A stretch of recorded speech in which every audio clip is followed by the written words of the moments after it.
ಯೇಸುವಿನ ಪರಿಶುದ್ಧ ನಾಮಕ್ಕೆ ಸ್ತೋತ್ರ ಉಂಟಾಗಲಿ. ಪ್ರಾರ್ಥನೆ ಮೊದಲುಗೊಂಡು ಯೋಹಾನ ಬರೆದ ಸುವಾರ್ತೆ 1ನೇ ಅಧ್ಯಾಯ 1ರಿಂದ 57 ವಚನದವರೆಗೂ ಧ್ಯಾನಿಸುವಂತರಾಗಿರೋ ಅಧ್ಯಾಯದಲ್ಲಿ ವಾಕ್ಯಕ್ಕೆ ಹೋಗುವ ಮೊದಲು ಕಣ್ಣುಗಳ ಮುಚ್ಚಿಕೊಂಡು ಪ್ರಾರ್ಥನೆ ಮಾಡಿಕೊಳ್ಳೋಣ. ಪರಿಶುದ್ಧನು ಪರಿಶುದ್ಧನು ಮಹಾಪರಿಶುದ್ಧನಾದ ಯೇಸುವೆ ಸ್ತೋತ್ರ. ಅಪ್ಪ, ಈ ಸಮಯಗಳಲ್ಲಿ ಕರ್ತನೆ ಪ್ರಾರ್ಥಿಸುವುದೇ ಕೊಟ್ಟಂಥ ಕೃಪೆಗಾಗಿ ಸ್ತೋತ್ರ. ವಿಶೇಷವಾಗಿ ಕರ್ತನೆ ಅಪ್ಪ, ಈ ವಾಕ್ಯವನ್ನು ನಿನ್ನ ಕಡೆ ಒಪ್ಪಿಸಿಕೊಡುವಂತಾಗಿದ್ದೇವೆ ರಾಜ. ನಿನ್ನ ವಾಕ್ಯವು ಅಪ್ಪ ಜೀವ ಇದೆ, ಶಕ್ತಿ ಇದೆ, ಕಾರ್ಯ ಸಾಧಿಸುವಂಥದ್ದಾಗಿದೆ, ಇಬ್ಬಾಯಕತ್ಯಂತ ಹರಿತವಾಗಿದೆ ರಾಜನೇ. ಅಪ್ಪ, ನಿನ್ನ ವಾಕ್ಯವನ್ನು ಕೇಳುವಾಗ ರಾಜ ಪರಿಪೂರ್ಣವಾದ ಬಿಡುಗಡೆ ಇದೆ ಕರ್ತನೆ. ನಿನ್ನ ವಾಕ್ಯದಲ್ಲಿ ಕರ್ತನಪ್ಪ ಪರಿಪೂರ್ಣ ಸ್ವಸ್ಥತೆ ಇದೆ ಅಪ್ಪ. ನಿನ್ನ ವಾಕ್ಯವು ನಮ್ಮ ಸಂಗಡ ಮಾತನಾಡುವಂಥದ್ದಾಗಿದೆ ರಾಜನೇ. ಅಪ್ಪ, ಮುಂದಿನ ಒಂದು ಯೋಹಾನ ಬರೆದ ಸುವಾರ್ತೆ 1ನೇ ಅಧ್ಯಾಯ 1ರಿಂದ 57 ವಚನದವರೆಗೂ ಧ್ಯಾನಿಸುವಾಗ ನೀನು ನಮ್ಮ ಸಂಗಡ ಇರಬೇಕಾಗಿ ಬೇಡುತ್ತಾ ಯೇಸುವಿನ ನಾಮದಲ್ಲಿ ಬೇಡುವ ಜೀವಳ ತಂದೆಯೇ, ಆಮೇನ್. ಯೇಸುವಿನ ಪರಿಶುದ್ಧ ನಾಮಕ್ಕೆ ಸ್ತೋತ್ರ ಉಂಟಾಗಲಿ.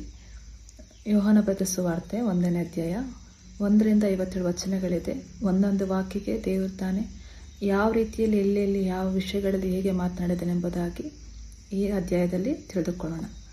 ಮೊದಲನೇದಾಗಿ ಯೋಹಾನ 1ನೇ ಅಧ್ಯಾಯ 1ರಿಂದ 5 ವಚನ ನೋಡಿಕೊಳ್ಳುವಾಗ ಇಲ್ಲಿ ಜೀವಳ ವಾಕ್ಯದ ಬಗ್ಗೆ ದೇವರು ತಾನೇ ಬರೆದಿರುವಂತನಾಗಿದ್ದಾನೆ. ಒಂದೊಂದೇ ವಚನವನ್ನು ನೋಡಿಕೊಳ್ಳುವಾಗ ಅರ್ಥವನ್ನು ಹೇಗಿದೆ, ದೇವರು ತಾನೇ ಹೇಗೆಲ್ಲ ಒಂದು ವಾಕ್ಯವಾಗಿದ್ದನು, ಆ ವಾಕ್ಯವೇ ದೇವರಾಗಿದ್ದನ, ದೇವರು ಆ ವಾಕ್ಯವು ಎಲ್ಲಿತ್ತು ಎಂಬುದಾಗಿ ವಿಶೇಷವಾಗಿ ಈ ವಾಕ್ಯದಲ್ಲಿ ಈ ವಚನಗಳಲ್ಲಿ ನೋಡ್ಬೋದು. ಮೊದಲನೇದಾಗಿ ಯೋಹಾನ ಬರೆದ ಸುವಾರ್ತೆ 1ನೇ ಅಧ್ಯಾಯ 1ನೇ ವಚನ. ಆದಿಯಲ್ಲಿ ವಾಕ್ಯವಿದ್ದನು, ಆ ವಾಕ್ಯವು ದೇವರೊಂದಿಗೆ ಇದ್ದನು ಮತ್ತು ಆ ವಾಕ್ಯವು ದೇವರಾಗಿದ್ದನು. ಆಮೇಲೆ ಸ್ಪಷ್ಟವಾಗಿ ವಾಕ್ಯ ಹೇಳ್ಕೊಡುತ್ತೆ. ಆದಿಯಲ್ಲಿ ವಾಕ್ಯವಿದ್ದನು, ಆ ವಾಕ್ಯವು ದೇವರೊಂದಿಗೆ ಇದ್ದನು ಮತ್ತು ಆ ವಾಕ್ಯವು ದೇವರಾಗಿದ್ದನು ಮತ್ತು ಆತನೇ ಆದಿಯಲ್ಲಿ ದೇವರೊಂದಿಗೆ ಇದ್ದನು. ಆಮೇಲೆ ಈ ವಚನದ ಪ್ರಕಾರದಲ್ಲಿ ನಾವು ಇದೇ ರೆಫರೆನ್ಸ್ ನೋಡ್ಕೊಳ್ಳೋಣ. ಮೊದಲನೇದಾಗಿ ಆದಿಯಲ್ಲಿ ವಾಕ್ಯವಿದ್ದನು ಎಂಬುದನ್ನು ನೋಡ. ಆದಿಕಾಂಡ 1ನೇ ಅಧ್ಯಾಯ 1ನೇ ವಚನ. ಇಲ್ಲಿ ದೇವರು ಆಕಾಶವನ್ನು ಭೂಮಿಯನ್ನು ಸೃಷ್ಟಿಸಿದನು. ಆಮೇಲೆ ಆದಿಯಲ್ಲಿ ಏನಂತೆ, ದೇವರು ಆಕಾಶವನ್ನು ಮತ್ತು ಭೂಮಿಯನ್ನು ಸೃಷ್ಟಿಸಿದನು ಎಂಬುದಾಗಿದೆ. ಅದೇ ರೀತಿ ಆದಿಯಲ್ಲಿ ವಾಕ್ಯವಿತ್ತು ಅಂತ ಹೇಳುವಾಗ ಆ ವಾಕ್ಯವೇ ದೇವರೆಂಬುದಾಗಿ ಸ್ಪಷ್ಟವಾಗಿ ತಿಳಿಸ್ಕೊಡುವಂಥದ್ದಾಗಿದೆ. ಇದರ ಜೊತೆಯಾಗಿ 1ನೇ ಯೋಹಾನ 1ನೇ ಅಧ್ಯಾಯ 1ನೇ ವಚನದಲ್ಲಿ ವಾಕ್ಯ ಓದಿಕೊಳ್ಳೋಣ. ಆದಿಯಲ್ಲಿ ಇದ್ದದ್ದನ್ನು ನಾವು ಕೇಳಿದ್ದನ್ನು, ನಮ್ಮ ಕಣ್ಣುಗಳಿಂದ ಕಂಡದ್ದನ್ನು, ನಾವು ದೃಷ್ಟಿಸಿ ನೋಡಿದ್ದನ್ನು, ನಾವು ಕೈಗಳಿಂದ ಮುಟ್ಟಿದ್ದು ಆಗಿರುವ ಜೀವವಾಕ್ಯದ ವಿಷಯವಾಗಿ ನಿಮಗೆ ತಿಳಿಸುತ್ತೇನೆ. ಆಮೇಲೆ ಹೇಗೆಲ್ಲ ದೇವರು ಆದಿಯಲ್ಲಿ ಆ ವಾಕ್ಯವೇ ದೇವರಾಗಿದ್ದನೆಂಬುದಾಗಿ ನೋಡುವಾಗ ಇಲ್ಲಿ ಯೋಹಾನನು ಸಹ ಆತನ ದೇವರ ಯೇಸು ಕ್ರಿಸ್ತನ ಶಿಷ್ಯನಾಗಿದ್ದನು. ಆ ಜೊತೆ ಇರುವಾಗ ಜೊತೆಗೆ ಅವನ ಯೇಸು ಕ್ರಿಸ್ತನ ಜೊತೆಯಲ್ಲಿ ಇದ್ದುಕೊಂಡು ಅವರು ಹೇಳಿದಂಥ ಕೇಳುವಂಥದ್ದಾಗಿದ್ದನು, ಜೊತೆಗೆ ಕಣ್ಣಿಂದ ಕಂಡಂಥದನ್ನು, ದೃಷ್ಟಿಗೆ ನೋಡಿದ್ದನ್ನು ಮತ್ತು ಕೈಗಳಿಂದ ಮುಟ್ಟಿದ್ದನ್ನು ಇಲ್ಲಿ ಜೀವದ ವಾಕ್ಯ ವಿಷಯವಾಗಿ ನಾನು ನಿಮಗೆ ತಿಳಿಸ್ಕೊಡ್ತೇನೆ ಎಂಬುದಾಗಿ ಈ ವಾಕ್ಯದಲ್ಲಿ ತಿಳಿಸ್ಕೊಡುತ್ತದೆ. ಮತ್ತು ಮುಂದಿನ ವಾಕ್ಯ ಕೊಲೊಸ್ಸೆ 1ನೇ ಅಧ್ಯಾಯ 17ನೇ ವಚನ.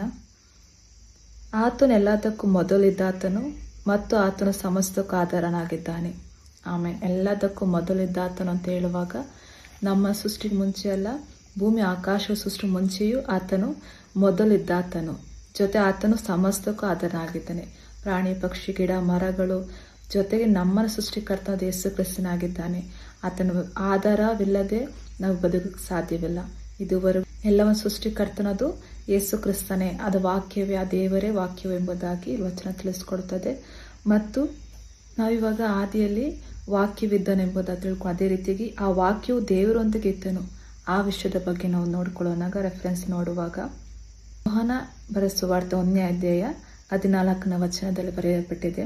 ಇದಲ್ಲದೆ ಆ ವಾಕ್ಯವಾಗಿರುವ ಆತನು ಶರೀರಧಾರಿಯಾಗಿ ಕೃಪೆಯಿಂದಲೂ ಸತ್ಯದಿಂದಲೂ ತುಂಬಿ ನಮ್ಮ ಮಧ್ಯದಲ್ಲಿ ವಾಸ ಮಾಡಿದನು ಮತ್ತು ತಂದೆಯಿಂದ ಹುಟ್ಟಿದ ಒಬ್ಬನೇ ಮಗನ ಮಹಿಮೆಯಂತೆ ನಾವು ಆತನ ಮಹಿಮೆಯನ್ನು ನೋಡಿದೆವು. ಆಮೇಲೆ ಇಲ್ಲಿ ಹೇಗೆ ಆ ವಾಕ್ಯವು ದೇವರೊಂದಿಗೆ ಇದ್ದನೆಂಬುದಾಗಿ ನೋಡುವಾಗ ಇದ್ದದ್ದು ಆ ವಾಕ್ಯವಾಗಿರುವ ಆತನೇ ಶರೀರಧಾರಿಯಾಗಿದ್ದನಂತೆ, ಜೊತೆಗೆ ಕೃಪೆಯಿಂದಲೂ ಆತನು ಹೇಗೆ ತುಂಬಿದ ಶರೀರಧಾರಿಯಾಗಿರುವಾಗಲೂ ಕೃಪೆಯು ಮತ್ತು ಸತ್ಯದಿಂದಲೂ ತುಂಬಿದವನಾಗಿದ್ದನು, ಜೊತೆ ನಮ್ಮ ಮಧ್ಯದಲ್ಲಿ ವಾಸವಾಗಿರುವ ತಂದೆಯಿಂದ ಹುಟ್ಟಿದ ಒಬ್ಬನೇ ಮಗನು ತಂದೆಯಿಂದ ಒಬ್ಬನೇ ಮಗನದು ಯಾರಾಗಿದೆ ಯೇಸು ಕ್ರಿಸ್ತನು.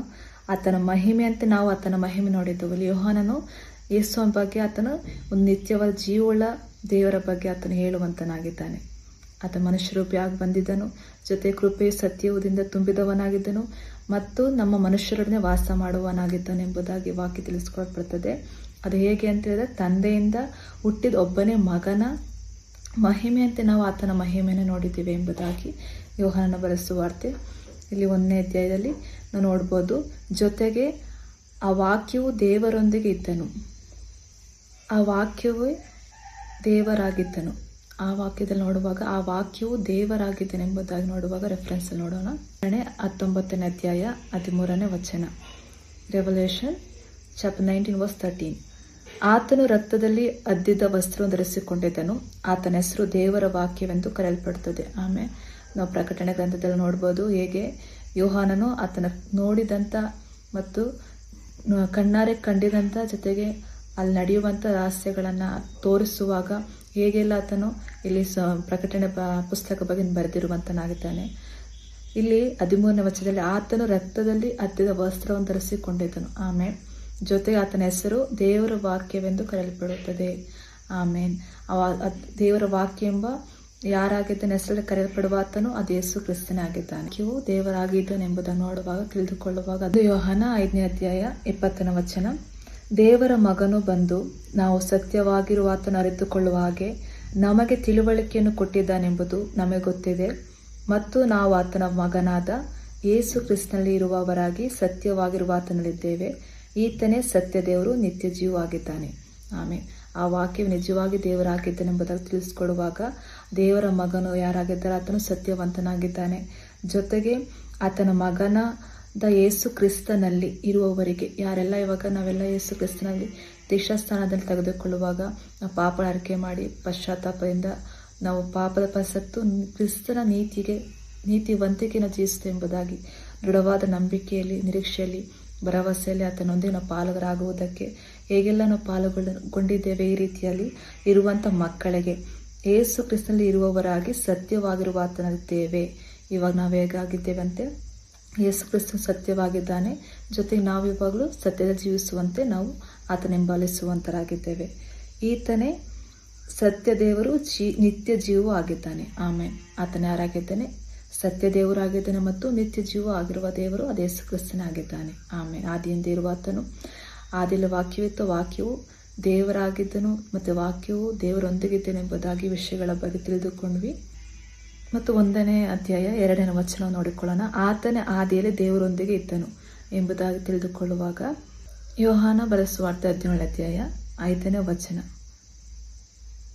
John chapter 17:5. ಓ ತಂದೆಯೇ, ಹೀಗೆ ಲೋಕವು ಇದ್ದದಕ್ಕಿಂತ ಮುಂಚೆ ನಿನ್ನೊಂದಿಗೆ ನನಗಿದ್ದ ಮಹಿಮೆಯಿಂದ ನೀನು ಸ್ವತಃ ನನ್ನನ್ನು ಮಹಿಮೆಪಡಿಸು. ಆಮೇಲೆ ನೋಡಿ ಹೇಗೆ ಈ ವಾಕ್ಯವು ವಚನದಲ್ಲಿ ನೋಡುವಾಗ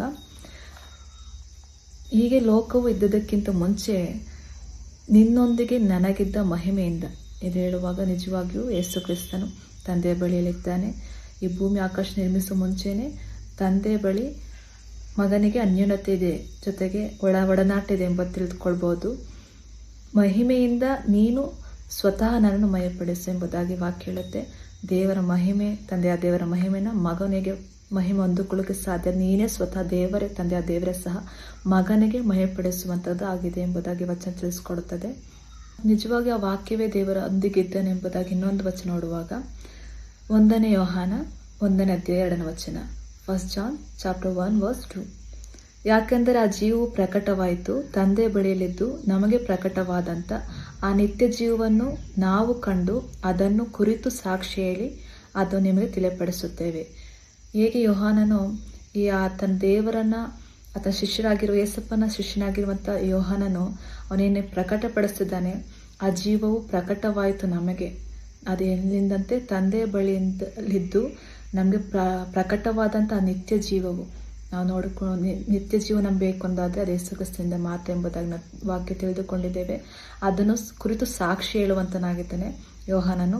ಜೊತೆ ಅದನ್ನು ನಿಮಗೆ ತಿಳಿಯಪಡಿಸುತ್ತೇನೆ. ನಮ್ಮದು ಇವತ್ತುವರೆಗೂ ನಾವು ವಾಕ್ಯ ಓದ್ತಿರುವಾಗ ಯೇಸು ಕ್ರಿಸ್ತನ ಜೊತೆ ಇದ್ದಂಥ ಶಿಷ್ಯನಾಗಿರುವಂಥ ಯೋಹಾನನು ಪ್ರತಿಯೊಂದು ವಿಷಯಗಳು ಅದನ್ನ ಸಾಕ್ಷಿಯನ್ನು ಕೊಡುವಂತನಾಗುತ್ತೇನೆ. ಅದನ್ನು ದೇವರೊಂದಿಗೆ ವಾಕ್ಯವು ಇತ್ತು ಎಂಬುದಾಗಿ, ಆ ವಾಕ್ಯವೇ ದೇವರೊಂದೇ ಇದ್ದಾನೆ ಎಂಬುದಾಗಿ ಈ ಸ್ಪಷ್ಟವಾಗಿ ಇಲ್ಲಿ ವಾಕ್ಯವು ನಮಗೆ ನೋಡಿಕೊಳ್ಳಬಹುದು. ಮತ್ತು ಯೋಹಾನ 1ನೇ ಅಧ್ಯಾಯ 3ನೇ ವಚನ, ಜಾನ್ ಚಾಪ್ಟರ್ 1:3, ಎಲ್ಲವೂ ಆತನಿಂದ ಉಂಟಾದವು, ಉಂಟಾದರಲ್ಲಿ ಆತನಿಲ್ಲದೆ ಯಾವುದೂ ಉಂಟಾಗಲಿಲ್ಲ. ಆಮೇಲೆ ಹೇಗೆ ಪ್ರತಿಯೊಂದು ಸೃಷ್ಟಿಯು ಆತನಿಂದ ಉಂಟಾದವು, ಉಂಟಾದದ್ರಲ್ಲಿ ಆತನಿಲ್ಲದೆ ಯಾವುದು ಉಂಟಾಗಲಿಲ್ಲ ಎಂಬುದಾಗಿ ವಾಕ್ಯ ನೋಡುವಾಗ ಇದ್ರ ಬಗ್ಗೆನೂ ಸಹ ನಾವು ರೆಫರೆನ್ಸ್ ನೋಡೋಣ.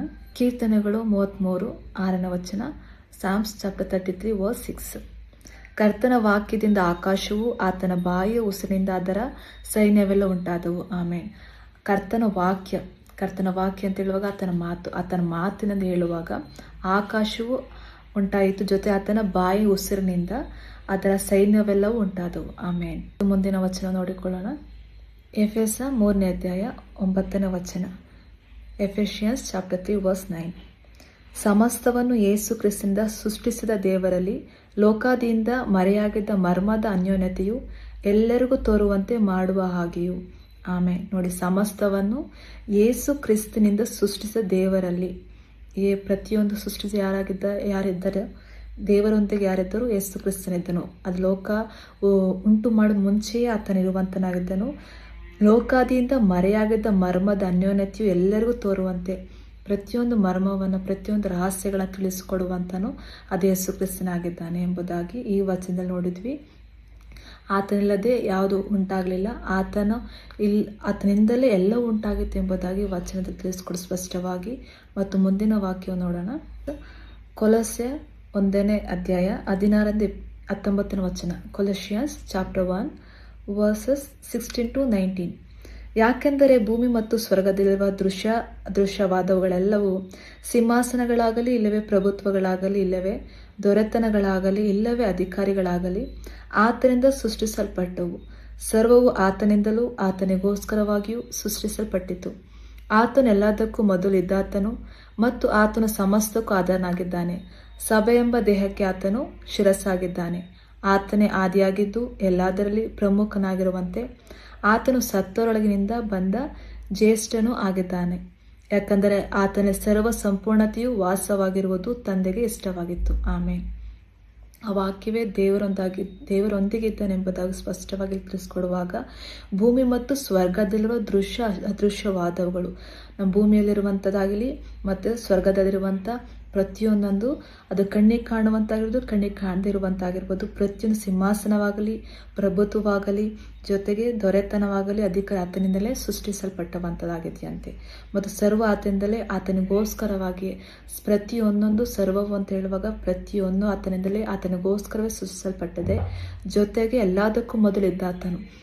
ನಾವು ಓದ್ವಿ ಆದಿಕಾಂಡ 1ನೇ ಅಧ್ಯಾಯ 1ನೇ ವಚನದಲ್ಲಿ ಹೇಗೆ ಆತನು ಆದಿಯಲ್ಲಿ ಭೂಮಿ ಆಕಾಶ ಸೃಷ್ಟಿಸಿದ್ದನೆಂಬುದಾಗಿ, ತಂದೆ ಬಳಿಯಲ್ಲೇ ಯೇಸು ಕ್ರಿಸ್ತನ ಇರುವಂತನಾಗಿದ್ದನು. ಆತನು ತಂದೆಯಲ್ಲಿ ಹೇಗೆ ಮಗನ ಅನ್ಯೋನ್ಯತೆಯಲ್ಲಿದ್ದಾನೆ ಎಂಬುದಾಗಿ ನೋಡಿದ್ವಿ.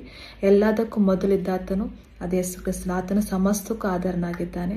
ಸಭೆ ಎಂಬ ದೇಹಕ್ಕೆ ಆತನು ಶಿರಸ್ಸಾಗಿದ್ದಾನೆ. ಆಮೇಲೆ ಇವಾಗ ಸಭೆ ಅಂತ ಹೇಳುವಾಗ ನಾವೇ ಆಗಿದ್ದೇವೆ. ಏಕೆ ಒಂದು ಕುರಿತದಲ್ಲಿ 3:14 ನೋಡುವಾಗ, 1 ಕೊರಿಂಥ 6:19-20 ವಚನ ನೋಡುವಾಗ, ನಮ್ಮ ದೇಹವು ದೇವರ ಆಲಯವಾಗಿದೆ. ಆತ ನಮ್ಮ ಹೃದಯಗಳಲ್ಲಿ ಪರಿಶುದ್ಧಾತ್ಮನು ವಾಸ ಮಾಡುವಾತನಾಗಿದ್ದಾನೆ. ಅದಕ್ಕೆ ಆತ ನಮಗೇನಾಗಿದೆ, ನಮ್ಮ ಸಭೆ ಎಂಬ ದೇಹಕ್ಕೆ ಆತನು ಶಿರಸ್ಸಾಗಿದ್ದಾನೆ. ಜೊತೆಗೆ ಆತನೇ ಆದಿಯಾಗಿದ್ದು ಎಲ್ಲದರಲ್ಲಿ ಪ್ರಮುಖನಾಗಿದ್ದಾನೆ. ನಾವೆಲ್ಲ ವಿಷಯಗಳು ಆತನೇ ಪ್ರಮುಖವಾಗಿಯೂ ಆದಿಯು ಮೊದಲನೇ ಎಂಬುದ ಎಲ್ಲ ವಿಷಯಗಳು ತೋರಿಸ್ಕೊಡ್ತಾನೆ. ಆತನು ಸತ್ತವರೊಳಗಿಂದ ಬಂದ ಜ್ಯೇಷ್ಠನಾಗಿದ್ದಾನೆ. ಆಮೇಲೆ ಜೊತೆಗೆ ಆತನು ಹೇಗೆ 3 ದಿನ ಪುನರುತ್ಥಾನವಾಗಿ ಆತನು ಯೇಸು ಕ್ರಿಸ್ತನು ಎದ್ದು ಬಂದನೆಂಬುದಾಗೆಲ್ಲ ತಿಳಿದಿರುವ ವಿಷಯವಾಗಿದೆ. ಆತ ಇಲ್ಲಿ ಹೇಗೆ ಲೋಕದ ಜನರ ಪಾಪ ತನ್ನ ದೇಹ ಹೊತ್ತುಕೊಂಡು ಆತನು ಶಿಲ್ಬೆ ಮೇಲೆ ಮರಣ ಹೊಂದಿ ಆತನ ಆತ್ಮನ ಒಪ್ಪಿಸಿಕೊಡ್ತಾನೆ. ಮತ್ತು 3 ದಿನ ಅದನ್ನು ಪುನರುತ್ಥಾನವಾಗಿ ಆತನು ಎದ್ದು ಬಂದನು ಜ್ಯೇಷ್ಠನೆಂಬುದಾಗಿ ಹೇಳ್ತಿದ್ದಾನೆ. ಮತ್ತು ಮೊದಲನೇದಾಗಿ ಸಹ ಪುನರುತ್ಥಾನದ ದೇವ ಯೇಸು ಕ್ರಿಸ್ತನ ಮಾತ್ರ ಎಂಬುದಾಗಿ ಸ್ಪಷ್ಟವಾಗಿ ತಿಳಿಸ್ಕೊಡುವಂಥದ್ದು. ಇಬ್ರಿಯ 1ನೇ ಅಧ್ಯಾಯ 2ನೇ ವಚನ, ಇಬ್ರಿಯಸ್ ಚಾಪ್ಟರ್ 1:2, ಈ ಅಂತ್ಯ ದಿನಗಳಲ್ಲಿ ನಮ್ಮ ಸಂಗಡ ತನ್ನ ಮಗನ ಮುಖಾಂತರ ಮಾತನಾಡಿದ್ದಾನೆ. ಈತನನ್ನು ಎಲ್ಲಕ್ಕೂ ಬಾಧ್ಯನಾಗಿ ನೇಮಿಸಿದನು. ಈತನ ಮೂಲಕವೇ ಲೋಕಗಳನ್ನು ಉಂಟು ಮಾಡಿದನು. ಆಮೇಲೆ ಹೇಗೆ ಒಂದು ದೇವರಿಲ್ಲದೆ ಒಂದು ಭೂಮಿ ಆಕಾಶ ನಿರ್ಮಿಸ ಸಾಧ್ಯವಿಲ್ಲ. ಆತನಿಂದ ಉಂಟಾಯಿತು, ಆತನಿಗೋಸ್ಕರ ಉಂಟಾಯಿತು. ಆತನೇ ಸಕಲವನ್ನು ಉಂಟು ಮಾಡಿದ ಆತನೆಂಬುದಾಗಿ ವಾಕ್ಯ ತಿಳಿಸ್ಕೊಡ್ತದೆ. ಈ ಈ ಅಂತ್ಯ ದಿನಗಳು ನಮ್ಮ ಸಂಗಡ ತನ್ನ ಮಗನ ಮುಖಾಂತರ ಹೇಗೆ ನಮ್ಮ ಜೊತೆ ಇವಾಗ ವಾಕ್ಯಗಳು ಪ್ರತಿಯೊಂದು ಓದುವಾಗ ಯಾರ ಸಂಗಡ ನಾವು ಮಾತಾಡಿದ್ದೀವಿ ಅಂತೆ ಮಗನ ಮುಖಾಂತರ ಮಾತನಾಡಿದ್ದಾನೆ. ಈತನು ಎಲ್ಲದಕ್ಕೂ ಬಾಧ್ಯನಾಗಿ ನೇಮಿಸಲು ಪ್ರತಿಯೊಂದಕ್ಕೂ ದೊರೆತನ ಮಾಡುವುದಕ್ಕೂ ಅಧಿಕಾರವನ್ನು ಯಾರು ಕೊಡಿ ಯೇಸು ಕ್ರಿಸ್ತನಿಗೆ ತಂದೆಯ ದೇವರು ಕೊಟ್ಟಿದ್ದಾನೆ. ಈತನ ಮೂಲಕವೇ ಲೋಕಗಳನ್ನು ಉಂಟು ಮಾಡಿದನು. ಆಮೇಲೆ ದೇವರಿಂದನೇ ಯೇಸು ಕ್ರಿಸ್ತನಿಂದಲೇ ಎಲ್ಲ ಉಂಟಾಯಿತು ಎಂಬುದಾಗಿ ಸ್ಪಷ್ಟವಾಗಿ ವಚನಗಳು ಇಸಿಕೊಡುವಂಥದ್ದಾಗಿದೆ. ಮತ್ತು ಮುಂದಿನ ವಚನ 1ನೇ ಅಧ್ಯಾಯ 4ನೇ ವಚನ, ಜಾನ್ ಚಾಪ್ಟರ್ 1 ವರ್ಸ್ 4. ಆತನಲ್ಲಿ ಜೀವವಿತ್ತು, ಆ ಜೀವವು ಮನುಷ್ಯರಿಗೆ ಬೆಳಕಾಗಿತ್ತು. ಆಮೇಲೆ ಈ ವಚನವನ್ನು ನೋಡಿಕೊಳ್ಳೋಣ. ಯೋಹನ 5ನೇ ಅಧ್ಯಾಯ 11ನೇ ವಚನ, 1 ಜಾನ್ ಚಾಪ್ಟರ್ 5 ವರ್ಸ್ 11. ಆ ಸಾಕ್ಷಿ ಯಾವುದೆಂದರೆ ದೇವರು ನಮಗೆ ನಿತ್ಯ ಜೀವನ ಅನುಗ್ರಹಿಸಿದನು, ಆ ಜೀವವು ಆತನ ಮಗನಲ್ಲಿ ಇದೆ ಎಂಬುದೇ. ಆಮೇಲೆ ಹೇಗೆ ಆ ಜೀವವು ಆ ಮಗನ ವಾಕ್ಯದಲ್ಲಿತ್ತು, ಆ ವಾಕ್ಯವೇ ಆ ಜೀವವು ಮನುಷ್ಯರಿಗೆ ಬೆಳಕಾಗಿತ್ತು ಎಂಬುದಾಗಿ ವಚನ ಇವಾಗ ಇದೇ ಒಂದು ಸಾಕ್ಷಿಯಾಗಿದೆ ಅಂತೆ. ದೇವರು ನಮಗೆ ನಿತ್ಯ ಜೀವನ ಅನುಗ್ರಹಿಸ್ತಾನೆ ಯಾರ ಮೂಲಕ? ಯೇಸು ಕ್ರಿಸ್ತನ ಮೂಲಕವಾಗಿ. ಈ ಜೀವ ಆತನ ಮಗನಲ್ಲಿ ಇದೆ. ಯಾರಲ್ಲಿದೆ ಆ ಜೀವು? ಯಾರೆಲ್ಲ ಯೇಸು ಕ್ರಿಸ್ತ ನಂಬುವಂತಾದರೂ ನಿತ್ಯ ಜೀವನ ಪಡೆಯೋದಕ್ಕೆ ಸಾಧ್ಯವಾಗಿದೆ ಎಂಬುದಾಗಿ ವಚನ ತಿಳಿಸ್ಕೊಡುತ್ತದೆ. ಮತ್ತು ಮುಂದಿನ ವಚನ ನೋಡೋಣ. ಯೋಹಾನ 8ನೇ ಅಧ್ಯಾಯ 12ನೇ ವಚನ, ಚಾಪ್ಟರ್ 8 ವರ್ಸ್ 12. ತರುವಾಯ ಯೇಸು ತಿರುಗಿ ಮಾತನಾಡಿ ಅವರಿಗೆ, ನಾನೇ ಲೋಕಕ್ಕೆ ಬೆಳಕಾಗಿದ್ದೇನೆ. ನನ್ನನ್ನು ಹಿಂಬಾಲಿಸುವವನು ಕತ್ತಲೆಯಲ್ಲಿ ನಡೆಯುವುದಿಲ್ಲ, ಆದರೆ ಜೀವದ ಬೆಳಕನ್ನು ಹೊಂದುವನು ಎಂದು ಹೇಳಿದನು. ಆಮೇಲೆ ಯಾರೆಲ್ಲ ಯೇಸು ಹೇಗೆ ಆ ವಾಕ್ಯಕ್ಕೆ ಜೀವ ಇತ್ತು, ಆ ಜೀವವೇ ಮನುಷ್ಯರ ಬೆಳಕಾಗಿತ್ತು ಎಂಬುದಾಗಿ ಇಲ್ಲಿ ಸ್ಪಷ್ಟವಾಗಿ ಯೇಸು ಕ್ರಿಸ್ತನೇ ಇಲ್ಲಿ ವಾಕ್ಯವನ್ನು ಪ್ರಕಟಿಸುವಂತನಾಗಿದ್ದಾನೆ. ಯೇಸಪ್ಪನ ಮಾತನಾಡುವಂತನಾಗಿದ್ದಾನೆ. ತಿರುಗಿ ಯೇಸು ಮಾತಾಡಿ ಏನಂತ ಹೇಳ್ತೀನಿ, ನಾನೇ ಲೋಕಕ್ಕೆ ಬೆಳಕಾಗಿದ್ದೇನೆ. ನನ್ನನ್ನು ಹಿಂಬಾಲಿಸುವವನು ಕತ್ತೆ ನಡೆಯುವುದಿಲ್ಲ, ಜೀವದ ಬೆಳಕಿಗೆ ಹೊಂದುವನು ಎಂಬುದಾಗಿ ವಾಕ್ಯ ತಿಳಿಸ್ಕೊಡ್ತದೆ. ನಿಜವಾಗ ಆ ವಾಕ್ಯಕ್ಕೆ ಜೀವ ಐತಿ. ನಿಜವಾಗಿ ನಾವು ಓದುವಂಥ ವಾಕ್ಯಕ್ಕೆ, ಸತ್ಯವೇದ ವಾಕ್ಯಕ್ಕೆ ಜೀವ ಇದೆ. ನಿತ್ಯ ಜೀವನ ಪಡಬೇಕೆಂಬುದು ಹೇಳುವುದಾದರೆ ಅದು ಯೇಸು ಕ್ರಿಸ್ತನೇ ಜೀವವಾಗಿದ್ದಾನೆ, ಬೆಳಕಾಗಿದ್ದಾನೆ. ಆತನ ಹಿಂಬಾಲಿಸಬೇಕೆಂಬುದಾಗಿ ವಾಕ್ಯ ಸ್ಪಷ್ಟವಾಗಿ ತಿಳಿಸ್ಕೊಡುವಂಥದ್ದಾಗಿದೆ. ಮತ್ತು ಮುಂದಿನ ವಚನ ಯೋಹಾನ 9ನೇ ಅಧ್ಯಾಯ 5ನೇ ವಚನ, ಜಾನ್ ಚಾಪ್ಟರ್ 9 ವರ್ಸ್ 5. ನಾನು ಈ ಲೋಕದಲ್ಲಿರುವವರೆಗೆ ಲೋಕಕ್ಕೆ ಬೆಳಕಾಗಿದ್ದೇನೆ ಅಂದನು. ಆಮೇಲೆ ಯೇಸು ಕ್ರಿಸ್ತನ ಲೋಕದಲ್ಲಿರುವವರೆಗೂ ಏನಾಗಿದ್ದನು? ಆತನು ಬೆಳಕಾಗಿದ್ದನು. ಜೊತೆಗೆ ಲೋಕಕ್ಕೆ ಬೆಳಕಾಗಿದ್ದೇನೆ, ಲೋಕದಲ್ಲಿರುವವರಿಗೆಲ್ಲ ಪ್ರತಿಯೊಬ್ಬರಿಗೆ ಯಾರೆಲ್ಲ ಇದ್ದೇವೆ ನಾವು ಆತನ ಒಂದು ಬೆಳಕು ಇದುವರೆಗೂ ಪ್ರಕಾಶಿಸುವಂಥದ್ದಾಗಿದೆ. ಯೋಹಾನ 12ನೇ ಅಧ್ಯಾಯ 46ನೇ ವಚನ, ಜಾನ್ ಚಾಪ್ಟರ್ 12 ವರ್ಸ್ 46. ನನ್ನಲ್ಲಿ ನಂಬಿಕೆಯಿಟ್ಟ ಯಾವನು ಕತ್ತಲಲ್ಲಿ ಇರಬಾರದೆಂದು ನಾನು ಬೆಳಕಾಗಿ ಲೋಕಕ್ಕೆ ಬಂದಿದ್ದೇನೆ. ಆಮೇಲೆ ಯಾರೆಲ್ಲ ಯೇಸು ಕ್ರಿಸ್ತನ ನಂಬಿಕೆ ಇಡುವಂತರಾಗಿದ್ದಾರೆ ಅವರು ಕತ್ತಲಲ್ಲಿ ನಡೆಯಬಾರದೆಂಬುದಾಗಿಯೇ ಆತ ನಂಬುವಾಗ ನಮಗೆ ಪ್ರತಿಯೊಂದು ವಿಷಯಗಳಲ್ಲಿ ಬೆಳಕು ಉಂಟಾಗುತ್ತದೆ. ಲೋಕಕ್ಕೆ ಬಂದಿದ್ದೇನಂತೆ. ದೇವರು ಏನಕ್ಕಾಗಿ ಲೋಕಕ್ಕೆ ಬಂದಿದ್ದಾರೆ? ಕತ್ತಲೆಯಲ್ಲಿ ಅಂದರೆ ಕತ್ತಲ ಜೀವಿತ, ಪಾಪದ ಜೀವಿತ, ನಾವು ಅನ್ಯಾಯ, ಮೋಸ, ಈ ರೀತಿಯಾದ ಒಂದು ಇಕ್ಕಟ್ಟಿನ ಸ್ಥಿತಿಯಲ್ಲಿ ವೇದನೆ, ಕಷ್ಟ, ಸಮಾಧಾನ ಇಲ್ಲದೆ ಆ ಪರಿಸ್ಥಿತಿಯನ್ನು ತೆಗೆದಾಗ ಬೆಳಕಿನ ಜೀವಿತ ಹೇಳುವಾಗ ಪ್ರೀತಿ, ಸಂತೋಷ, ಸಮಾಧಾನದಿಂದ ನಾವು ಇರಬೇಕು, ಎಲ್ಲರೊಂದೇ ಅನ್ಯೂನ್ಯತೆ ಇರಬೇಕು ಎಂಬುದಾಗಿ ಆತನು ಈ ಲೋಕಕ್ಕೆ ಬಂದಿದ್ದಾನೆ ಎಂಬುದಾಗಿ ನಾವು ಕತ್ತಲೆ ಎಂದಿಗೂ ನಾವು ಜೀವಿಸಿದಿಲ್ವಂತೆ. ಯೇಸಪ್ಪನ ಒಂದು ಹಿಂಬಾಲಿಸುವಾಗ ಅದನ್ನು ಬೆಳಕಿನ ಕಡೆಗೆ ನಮ್ಮ ಕರೆದುಕೊಂಡು ಹೋಗನಾಗಿದ್ದಾನೆ. ಆಮೇಲೆ ಮತ್ತು ಯೋಹಾನ 1ನೇ ಅಧ್ಯಾಯ 5ನೇ ವಚನಕ್ಕೆ ಬರೋಣ. John chapter 1 verse 5. ಆ ಬೆಳಕು ಕತ್ತಲಲ್ಲಿ ಪ್ರಕಾಶಿಸುತ್ತದೆ, ಆ ಕತ್ತಲು ಅದನ್ನು ಗ್ರಹಿಸಲಿಲ್ಲ. ಆಮೇಲೆ ನಿಜವಾಗಿಯೂ ಹೇಗೆ ಒಂದು ಬೆಳಕು ಬರುವಾಗ ಆ ಕತ್ತಲೆ ಕಳೆದು ಹೋಗುತ್ತೆ, ಅದಿಲ್ಲದಂತಾಗುತ್ತೆ, ಕ್ಷಣ ಮಾತ್ರದಲ್ಲಿ ಅದು ಮಾಯವಾಗುವಂಥದ್ದಾಗಿದೆ. ಜೊತೆ ಆ ಕತ್ತಲು ಅದನ್ನು ಗ್ರಹಿಸಲಿಲ್ಲ ಎಂಬುದಾಗಿ ನೋಡುವಾಗ ಆ ಒಂದು ವಾಕ್ಯಕ್ಕೆ ನಾವು ರೆಫರೆನ್ಸ್ ನೋಡುವಾಗ ಯೋಹಾನ 3ನೇ ಅಧ್ಯಾಯ 19ನೇ ವಚನ, ಜಾನ್ ಚಾಪ್ಟರ್ 3 ವರ್ಸ್ 19. ಆ ತೀರ್ಪೇನೆಂದರೆ ಬೆಳಕು ಲೋಕಕ್ಕೆ ಬಂದಿದ್ದರೂ ಮನುಷ್ಯರ ಕ್ರಿಯೆಗಳು ಕೆಟ್ಟವುಗಳಾಗಿರುವುದರಿಂದ ಅವರು ಬೆಳಕಿಗಿಂತ ಕತ್ತಲನ್ನೇ ಪ್ರೀತಿ ಮಾಡಿದರು. ಬೆಳಕು ಲೋಕಕ್ಕೆ ಮೊದಲಿಂದಲಿದೆ, ಆದರೆ ನಾವೇನು ಹೆಚ್ಚಾಗಿ ಮನುಷ್ಯರಾದ ನಾವು ಹೇಗೆ ಅಂತ ಕ್ರಿಯೆಗಳಲ್ಲಿ ಅವರು ಕೆಟ್ಟವುಗಳಾಗಿರುವಂಥ ಮಾಡುವಂಥ ಒಂದು ಕೆಲಸದ ಕ್ರಿಯೆಗಳು ಆ ಕೆಟ್ಟವುಗಳಾಗಿರೋದ್ರಿಂದನೇ ಆ ಬೆಳಕಿಗಿಂತ ಕತ್ತಲು ಹೆಚ್ಚಾಗಿ ಪ್ರೀತಿಸ್ತಾರೆ ಎಂಬುದಾಗಿ ವಾಕ್ಯ ಹೇಳುತ್ತೆ. ನಿಜವಾಗಿಯೂ ವಾಕ್ಯವು ಒಂದು ನಮ್ಗೆ ಕತ್ತಲೆಯನ್ನು ಪರಿಹರಿಸಿ ಬೆಳಕನ್ನು ಕೊಡಬೇಕು ಎಂಬುದಾಗಿ ದೇವರು ತಾನು ಬಂದಿರುವಂಥದ್ದಾಗಿದ್ದಾನೆ.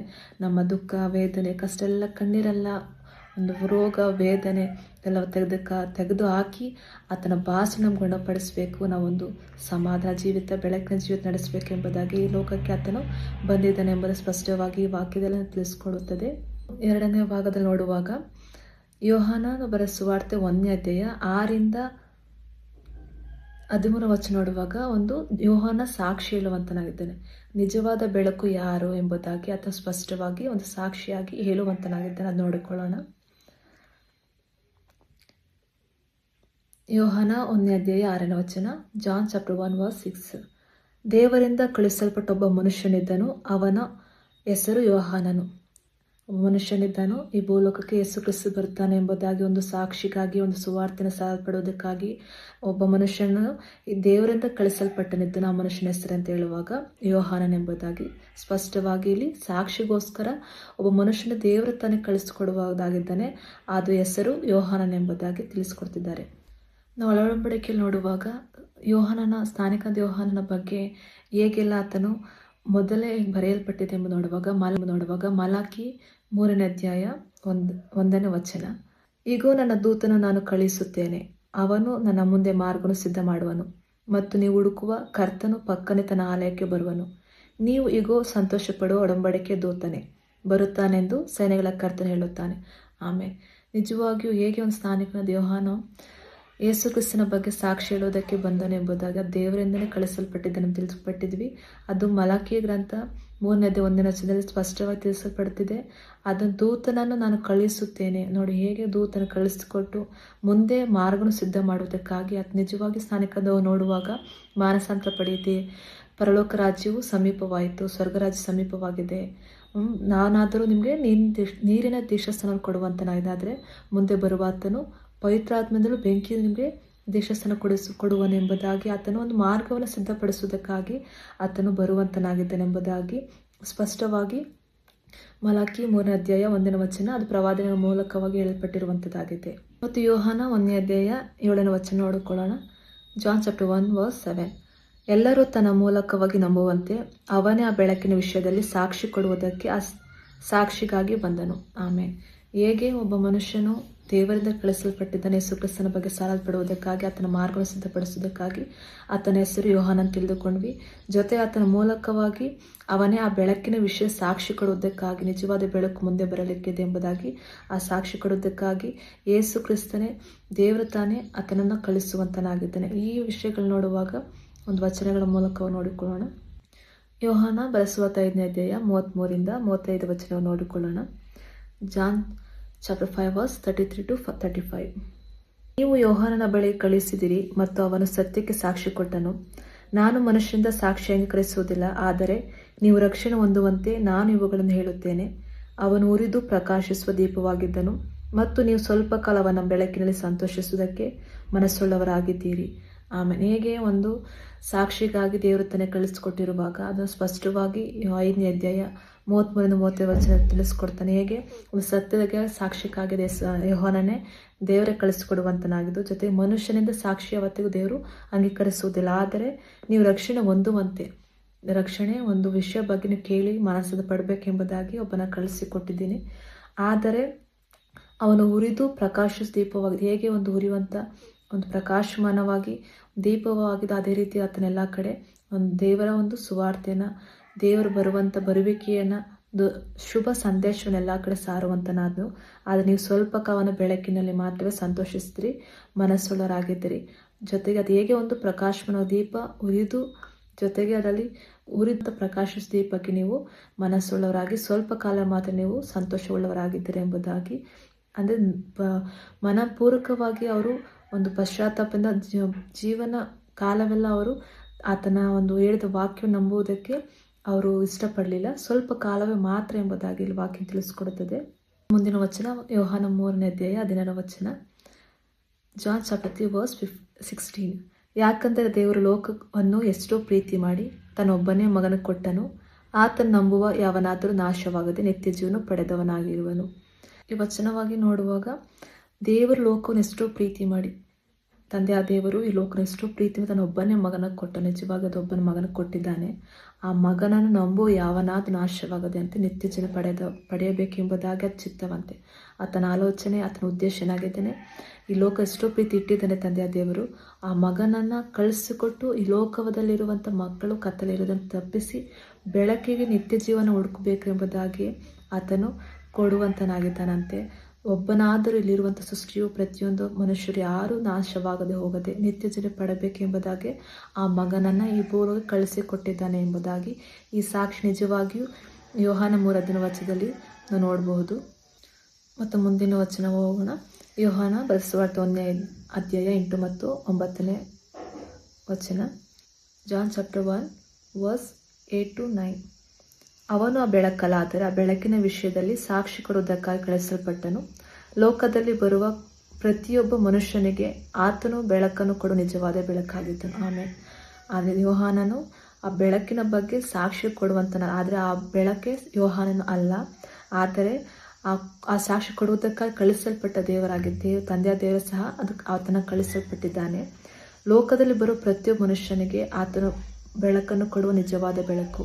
ನಿಜವಾದ ಬೆಳಕು ಯಾರಾಗಿದ್ದರೆ ದೇವರು ಕೊಡುವಂಥ ಒಬ್ಬನೇ ಮಗನಾಗಿರುವಂಥ ಯೇಸು ಕ್ರಿಸ್ತ ಮಾತ್ರವೇ ಪ್ರತಿಯೊಬ್ಬರಿಗೂ ನಿಜವಾದ ಬೆಳಕಾಗಿದೆ ಎಂಬುದು ಹೇಳುವುದಕ್ಕಾಗಿಯೇ ನಿಜವಾದ ಬೆಳಕು ಯೇಸು ಕ್ರಿಸ್ತನ ಎಂಬುದಾಗಿ ಹೇಳುವುದಕ್ಕೆ ಯೇಸು ಕ್ರಿಸ್ತನು ತಂದೆಯ ದೇವರು ಯೋಹಾನನ ಕಳಿಸಿಕೊಡುವಂತನಾಗಿದ್ದಾನೆ. ರೀತಿಯಾಗಿ ಹೇಗೆ ಒಂದು ನಿಜವಾದ ಬೆಳಕು ಅದು ಯೇಸು ಕ್ರಿಸ್ತನ ಎಂಬುದಾಗಿ ಹಳೆಯ ಒಡಂಬಡಿಕೆಯಲ್ಲಿ ಯೆಶಾಯನು ಪ್ರವಾದನ ಗ್ರಂಥದಲ್ಲಿ ನೋಡುವಾಗ 9ನೇ ಅಧ್ಯಾಯ 6ನೇ ವಚನ ಸ್ಪಷ್ಟವಾಗಿ ತಿಳಿಸಲ್ಪಡುತ್ತದೆ. ಐಸಾಯ ಚಾಪ್ಟರ್ 9 ವರ್ಸ್ 6. ಯಾಕಂದರೆ ಒಂದು ಮಗು ನಮಗಾಗಿ ಹುಟ್ಟಿಯದಷ್ಟೇ, ಆ ಮಗನು ನಮಗೆ ಕೊಡಲ್ಪಟ್ಟಿದ್ದಾನೆ ಮತ್ತು ಆಡಳಿತವು ಆತನ ಬಾಹುವಿನ ಮೇಲಿರುವುದು. ಅದ್ಭುತ ಸ್ವರೂಪನು, ಆಲೋಚನಾಕರ್ತನು, ಪರಾಕ್ರಮ ದೇವರು, ನಿತ್ಯನ ತಂದೆ, ಸಮಾಧಾನ ಪ್ರಭು ಎಂದು ಆತನ ಹೆಸರು ಕರೆಯಲ್ಪಡುವುದು. ಆಮೇಲೆ ನಿಜವಾಗಿಯೂ ನಿಜವಾದ ಬೆಳಕು ಯಾರಾಗಿದ್ದಾನೆ ಅದು ಯೇಸು ಕ್ರಿಸ್ತನೇ. ಅದನ್ನು ಹೇಗೆ ಹುಟ್ಟಿ ಬರ್ತಾನೆ ಎಂಬುದಾಗಿ ಪ್ರವಾದಿಯಾದ ಯೆಶಾಯನು 9ನೇ ಅಧ್ಯಾಯದಲ್ಲಿ 6ನೇ ವಚನ ಸ್ಪಷ್ಟವಾಗಿ ಆತನ ಹೇಗೆ ಮಗನು ಹುಟ್ಟು ಬರುವಾಗ, ಆ ಮಗನು ಕೊಡಲ್ಪಡುವಾಗ ಆತನ ಆಡಳಿತ ಆತನ ಬಾಹುವ ಮೇಲಿರುವುದು, ಜೊತೆಗೆ ಆತನ ಅದ್ಭುತ ಸ್ವರೂಪನು, ಆಲೋಚನಾಕರ್ತನು, ಪರಾಕ್ರಮ ದೇವರು, ನಿತ್ಯನ ತಂದೆ, ಸಮಾಧಾನ ಪ್ರಭು ಆತನ ಹೆಸರುಗಳು. ಆತನ ಹೆಸರು ಯಾವ ರೀತಿಯಾಗಿದೆ, ಆತನ ಹೇಗೆಲ್ಲ ಹುಟ್ಟುವಾಗ ಆತನ ಹೇಗೆ ಆತನ ಒಂದು ಕ್ಯಾರೆಕ್ಟರ್, ಆತನ ಗುಣಲಕ್ಷಣಗಳು, ಆತನ ಹೇಗೆಲ್ಲ ಒಂದು ಬದಲಾವಣೆ ಲೋಕದಲ್ಲಿ ಬರುವಾಗ ಉಂಟಾಗುತ್ತದೆ, ಆತನ ಏನೆಲ್ಲ ಹೊಂದಿಕೊಂಡಿದ್ದಾನೆ ಭೂಲೋಕ ಬರೋಕ್ಕೆ ಮುಂಚೆ ಎಂಬುದಾಗಿ ಯೆಶಾಯ ಇಲ್ಲಿ ಬರೆಯಲ್ಪಟ್ಟಿದ್ದಾನೆ. ಮತ್ತು ಅದೇ ರೀತಿ ಯೆಶಾಯ 49ನೇ ಅಧ್ಯಾಯ 6ನೇ ವಚನದಲ್ಲೂ ಸಹ ಸ್ಪಷ್ಟವಾಗಿ ಇಲ್ಲಿ ತಿಳಿಯಪಡಿಸಿಕೊಟ್ಟಿದ್ದಾನೆ. ಐಸಾಯ ಚಾಪ್ಟರ್ 14 ವರ್ಸ್ 6. ಆತನ ಈಗ ಹೀಗೆನ್ನುತ್ತಾನೆ, ನೀನು ನನ್ನ ಸೇವಕನಾಗಿ ಮಾಡಬೇಕಾದವುಗಳಲ್ಲಿ ಯಾಕೋಬನ ಕುಲಗಳನ್ನು ಉನ್ನತಪಡಿಸುವುದು, ಇಸ್ರೇಲಿನಲ್ಲಿ ರಕ್ಷಿತರಾದವರನ್ನು ತಿರುಗಿ ಬರಮಾಡುವುದು ಅಲ್ಪ ಕಾರ್ಯವೇ. ನನ್ನ ರಕ್ಷಣೆಯು ಲೋಕದ ಕಟ್ಟಕಡೆಯವರೆಗೆ ವ್ಯಾಪಿಸುವಂತೆ ನಿನ್ನನ್ನು ಅನ್ಯ ಜನಾಂಗಗಳಿಗೆ ಬೆಳಕನ್ನಾಗಿ ದಯಪಾಲಿಸುವೆನು. ಆಮೇಲೆ ನಿಜವಾಗಿಯೂ ಹೇಗೆ ಒಂದು ಪ್ರವಾದದ ಮೂಲಕವಾಗಿ ಇಲ್ಲಿ ಸ್ಪಷ್ಟವಾಗಿ ನನ್ನ ಸೇವಕನು, ಜೊತೆಗೆ ಯಾಕೋಬನ ಕುಲದವನು ಉನ್ನತಪಡಿಸುವುದಕ್ಕಾಗಿ, ಜೊತೆಗೆ ಇಸ್ರೇಲನ್ನು ರಕ್ಷಿಸುವುದಕ್ಕಾಗಿ ತಿರುಗಿ ಬರುವಂತನಾಗಿದ್ದಾನೆ. ಅದು ಒಂದು ಸಣ್ಣ ಕಾರ್ಯವಲ್ಲ, ಅದು ದೊಡ್ಡದಾದ ಕಾರ್ಯ. ರಕ್ಷಣೆಯು ಲೋಕದ ಕಟ್ಟವರೆಗೆ ಒಂದು ತಂದೆಯ ದೇವರು ಈ ಲೋಕದಲ್ಲಿರುವಂಥ ಮನುಷ್ಯರಿಗೆ ದೊಡ್ಡ ರಕ್ಷಣೆ ಉಂಟಾಗಿದೆ. ಪಾಪದಿಂದ ಬಿಡುಗಡೆ ಬೇಕು, ಎಲ್ಲ ಮನುಷ್ಯರು ನಿತ್ಯ ಜನ ಪಡಬೇಕೆಂಬುದಾಗಿ ಆತ ರಕ್ಷಣೆ ಯಾರಲ್ಲಿದೆ, ಯೇಸು ಕ್ರಿಸ್ತನಲ್ಲಿದೆ. ಈ ಲೋಕದ ಕಟ್ಟೆಕಡೆಯವರು ವ್ಯಾಪಿಸುವಂತೆ ನಿನ್ನನ್ನು ಅನ್ಯ ಜನಾಂಗಗಳಿಗೂ ಸಹ, ಒಂದು ಯಹೂದ ಕುಲ ಯಾಕೋಬ ನೋಡಿದ್ವಿ, ಇಸ್ರೇಲಿ ಆ ಒಂದು ಕುಲದಲ್ಲಿ ಇರುವುದಕ್ಕಲ್ಲ, ಅನ್ಯ ಜನಾಂಗಗಳು ಸಹ ಕಟ್ಟ ಕಡೆಯವರೆಗೂ ಬೆಳಕನ್ನು ದಯಪಾಲಿಸುವ ಅನ್ನೋದು ಯೇಸು ಕ್ರಿಸ್ತನ ಮೂಲಕವಾಗಿದೆ ಎಂಬುದಾಗಿ ನೋಡಬಹುದು. ಮತ್ತು ಮುಂದಿನ ವಚನ ಯೋಹಾನ 1 ಅಧ್ಯಾಯ 10ನೇ ವಚನ. John chapter 1 verse 10. ಆತ ಲೋಕದಲ್ಲಿದ್ದನು ಮತ್ತು ಲೋಕವು ಆತನಿಂದ ಉಂಟಾಯಿತು ಮತ್ತು ಲೋಕವು ಆತನು ಅರಿಯಲಿಲ್ಲ. ನೋಡಿ, ಆತನು ಲೋಕದಲ್ಲಿ ಇದ್ದನು, ಆಲ್ರೆಡಿ ದೇವರಿದ್ದಾನೆ, ಆದರೆ ಲೋಕವು ಆತನಿಂದ ಉಂಟಾಯಿತು ಮತ್ತು ಲೋಕವು ಆತನನ್ನು ಅರಿಯಲಿಲ್ಲ. ಲೋಕದಲ್ಲಿ ಅವನಿದ್ದ ಜೊತೆ ಇದ್ದಾರೆ, ದೇವರಿದ್ದಾರೆ, ಲೋಕವು ಆತನಿಂದ ಉಂಟಾಯಿತು, ಪ್ರತಿಯೊಂದು ಸೃಷ್ಟಿಯು ಆತನಿಂದ ಉಂಟಾಯಿತು, ಲೋಕವು ಆತನ ಅರಿಯಲಿಲ್ಲ. ಆತನನ್ನು ತಿಳಿದುಕೊಳ್ಳೋಕೆ ಸಾಧ್ಯವಿಲ್ಲ, ಆತ ನೋಡುವುದಕ್ಕೆ ಸಾಧ್ಯವಾಗಲಿಲ್ಲ. ಆತ ನಿಜವಾಗೂ ದೇವಕುಮಾರನೆಂಬುದಾಗಿ ಗ್ರಹಿಸುವಷ್ಟು ಹೃದಯವು ಒಂದು ಕುರುಡುತನವಾಗಿದೆ ಎಂಬುದಾಗಿ ಸ್ಪಷ್ಟವಾಗಿ ತಿಳಿಸ್ಕೊಡ್ತಾರೆ. ಅಪೊಸ್ತಲರ ಕೃತ್ಯ 13ನೇ ಅಧ್ಯಾಯ 27ನೇ ವಚನ. Acts chapter 13 verse 27. ಯಾಕಂದರೆ ಯೆರೂಸಲೇಮಿನಲ್ಲಿ ವಾಸವಾಗಿರುವವರು ಅದರ ಅಧಿಕಾರಿಗಳು ಆತನನ್ನಾಗಲಿ ಪ್ರತಿ ಸಬ್ಬತ್ ದಿನದಲ್ಲಿ ಪಾರಾಯಣವಾಗುವ ಪ್ರವಾದಿಗಳ